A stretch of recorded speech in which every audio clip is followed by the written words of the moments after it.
The Simplistic Theory of Left and Right, 2016 edition. Last fall, I proposed my simplistic theory of left and right. 1. Leftists are anti-market. On an emotional level, they're critical of market outcomes. No matter how good market outcomes are, they can't bear to say, markets have done a great job. Who could ask for more? 2. Rightists are anti-leftist. On an emotional level, they're critical of leftists. No matter how much they agree with leftists on an issue, they can't bear to say, the left is totally right. It would be churlish to criticize them. But even I am shocked by how well my simplistic theory fits the 2016 election.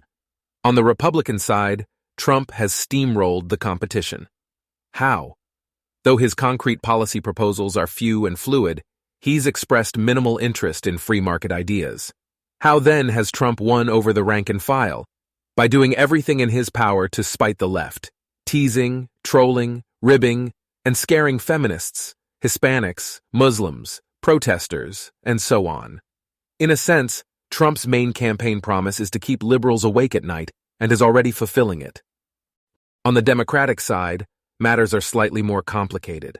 Anti-market ideologue Bernie Sanders has pulled anti-market pragmatist Hillary Clinton noticeably to the left, but Hillary's going to win.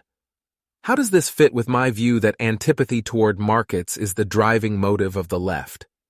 Because much of Clinton's support is strategic. It's very plausible that 20% of Hillary voters actually prefer Sanders. They're voting for her despite their sympathies because they think she's more likely to win the general election.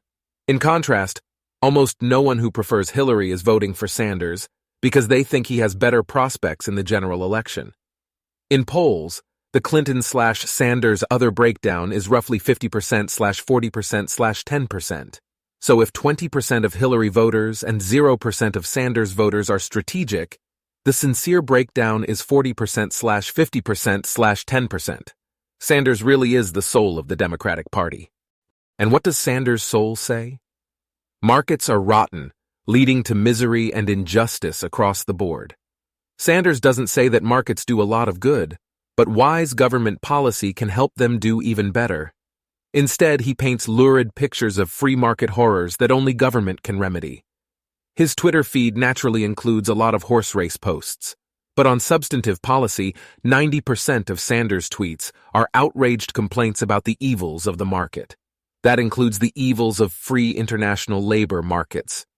What right-wing people in our country would love is an open border policy. Bring in all kinds of people, work for $2 or $3 an hour, that would be great for them. I don't believe in that. 3. And Sanders has a long history of admiring socialist dictatorships whose only clear accomplishment is suppression of the hated market. I know plenty of people on left and right with better motives than my simplistic theory predicts. That's to be expected. It is a simplistic theory after all. But even these noble exceptions tend to sugarcoat the ugly truth instead of admitting their side is sick at heart.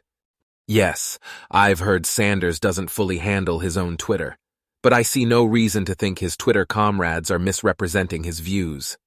March 21st, 2016.